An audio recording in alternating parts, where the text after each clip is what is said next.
اس میں کیوں نہیں مسنون، اس میں کیوں بدعت ہو گئی؟ اب دوسری بات یہ کہی گئی کہ بھائی اعتراض کرتے ہیں کہ نماز جنازہ کے بعد حضور سے، صحابہ سے، تبع تابعین سے کسی سے بھی دعا مانگنا نماز جنازہ کے بعد منقول نہیں، ان سے ثابت نہیں، اس لیے جو ہے وہ نماز جنازہ کے بعد اب کوئی اگر دعا مانگے گا تو پھر وہ بدعتی کہے گا۔ بھائی سب سے پہلی بات تو یہ ہے کہ ہم کہتے ہیں کہ نماز جنازہ کے بعد دعا کرنا یہ میت کے ساتھ بھلائی اور مستحب ہے، اگر کوئی نہیں مانگتا تو ہم اس کو برا نہیں کہتے، لیکن ہم ان کو برا کہتے ہیں جو اس کو بدعت کہتے ہیں، کیونکہ ابھی ہم نے جو ہے وہ سنن ابی داؤد کی جو ہے روایت پیش کی ہے جس میں حضور صلی اللہ علیہ وسلم نے دعا مانگنے کا جو ہے وہ حکم ارشاد فرمایا ہے کہ آپ جو ہے جب نماز جنازہ پڑھ چکو تو اس کے بعد جو ہے وہ اخلاص کے ساتھ میت کے لیے دعا کرو، ایک بات یہ ہے۔ اور دوسری بات یہ ہے کہ آپ کے اشرف علی تھانوی نے جو ہے یہاں پر ایک اصول بیان کیا ہے کہ ہر نماز کے بعد دعا مانگنا مسنون ہے، اس لیے نماز عید کے بعد کے لیے اگرچہ منقول نہیں پھر بھی دعا مانگیں گے تو یہ بھی نماز ہے، تو نماز ہونے کی وجہ سے یہاں پہ بھی مسنون ہوگا، تو اسی لیے ہم کہتے ہیں نماز جنازہ بھی تو نماز ہے، اس لیے وہاں پہ یہ اصول آپ منطبق کرتے ہیں۔ اچھا اگر ایسی ہی بات ہے، آپ یہ کہتے ہیں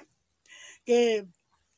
چونکہ ثابت نہیں، جہاں جہاں حضور صلی اللہ تعالیٰ علیہ وآلہ وسلم سے اور صحابہ سے تابعین سے ثابت نہ ہو تو وہ کام کرنا ناجائز ہے، تو آپ کے اشرف تھانوی نے ایک بات لکھی ہے، اور کسی طرح الٹ پلٹ وضو کرے تو بھی وضو ہوگا۔ تو مجھے یہ بتائیے کہ اس جو آپ کے مولوی صاحب نے لکھا ہے کہ الٹ پلٹ وضو کرے پھر بھی وضو ہو جائے گا، یہ کس صحابی نے الٹ پلٹ کیا اس سے ثابت ہے؟ حضور سے کب ثابت ہے؟ صحابہ سے کب ثابت ہے؟ تابعین سے کب ثابت ہے؟ تبع تابعین سے کہاں سے ثابت ہے کہ انہوں نے جو ہے الٹ پلٹ وضو کیا؟ تو انہوں سے ثابت نہیں ہے، تو پھر الٹ پلٹ وضو کرنا بھی آپ کے اصول کے مطابق، آپ کہتے ہیں نا کیونکہ حضور سے، صحابہ اور تبع تابعین سے چونکہ نماز جنازہ کے بعد دعا کرنا یہ ثابت نہیں تو یہ بدعت ہے، تو پھر بدعت ہے اس لیے نماز جنازہ کے بعد دعا کرنا ناجائز ہوگا۔ تو بھائی آپ کے اشرف تھانوی لکھ رہے ہیں الٹ پلٹ کر کے وضو کرو وضو ہو جائے گا، تو اسی طرح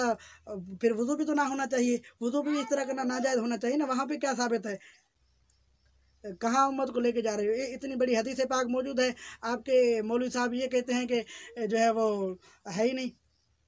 آپ کے حکیم الامت نے لکھا ہے کہ اور نمازوں میں مسنون ہے، اور نماز جو ہے وہ جنازہ کے بعد کوئی اس کو روایت ہی نہیں ملا، سنن ابی داؤد کی روایت آپ کے اشرف تھانوی نے نہیں پڑھا۔ اور سب سے بڑی بات یہ ہے کہ آپ کے اشرف تھانوی تو کہہ رہے ہیں کہ جو بقیہ جو نمازیں ہیں ان کے بعد دعا مانگنا یہ مسنون ہے، اور آپ کو دوسرا مولوی مفتی طارق مسعود کہتا ہے کہ بھی فرض نمازیں ہیں اس کے بعد دعا مانگنا منقول نہیں، یہ بدعت ہے۔ اب آپ بتائیے، آپ کلپ دیکھیے۔ فرض نماز کے بعد اجتماعی دعا نبی صلی اللہ علیہ وسلم سے کہیں بھی ثابت نہیں ہے، کوئی ضعیف حدیث بھی نہیں ملتی اس کے بارے میں۔ اب آپ بتائیں کہ حکیم الامت صاحب تو کہتے ہیں کہ دعا مانگنا یہ مسنون ہے، اور آپ کے یہ مفتی صاحب تو کہہ رہے ہیں کہ دعا مانگنا ہر نماز کے بعد بھی جو ہے وہ کیا ہوا؟ بدعت ہوا۔ تو سب سے پہلے تو آپ یہ بتائیں کہ کس کی بات مانیں اور نہ مانیں، لیکن میں پھر بھی یہی کہوں گا کہ اگر آپ کے اس مفتی صاحب کی بات ہم مان لیں کہ ہر نماز کے بعد دعا مانگنا بدعت ہے، تو پھر آپ دیوبندیوں بتاؤ کہ تم ہر نماز کے بعد 5 وقتہ نماز کے بعد دعا مانگتے ہو کہ نہیں؟ یہ بدعت کرتے ہو کہ نہیں؟ جب تم یہ بدعت کرتے ہو اور اسے بدعت مستحبہ سمجھتے ہو تو پھر نماز جنازہ کے بعد